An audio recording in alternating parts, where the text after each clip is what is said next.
Welcome to Alan's Money Moment, where you'll discover insider secrets on how to save time, energy, and money when buying, selling, refinancing, renovating, and maintaining your home. This episode is brought to you by Alan Welch of Royal Lending, a trusted mortgage provider for California home buyers. Now, here's your money moment.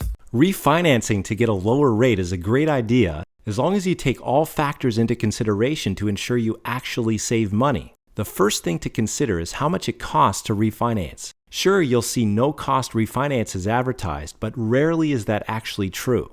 Refinancing usually involves closing costs, title insurance, legal fees, appraisal fees, taxes, and transfer fees. No cost, quote-unquote, usually means, quote-unquote, no out-of-pocket cost.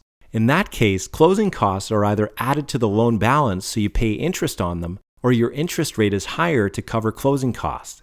You may also have to pay a prepayment penalty to get out of your existing mortgage. Some lenders give you the choice of paying lower closing costs in return for a slightly higher interest rate. For instance, if you pay $2,000 to close, your rate may be 5.5%. But if you pay $3,000 to close, your rate may be 5.25%. Another thing to consider is how long you're going to be in your house. If you're planning to move in the next 2 years, refinancing may cost more than it's worth, unless you're going from a very high rate to a much lower one.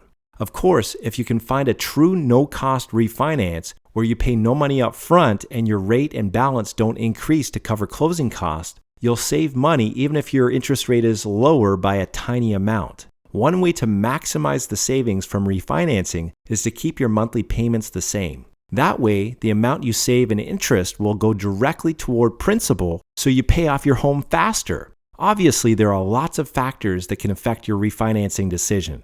The only way to know for sure if you'll save money is to have an analysis done of your specific situation. To take advantage of this free, no-obligation service, call us today. Thank you for tuning into this episode of Alan's Money Moment. If you have any questions or comments, please call Alan today at 530-741-3100.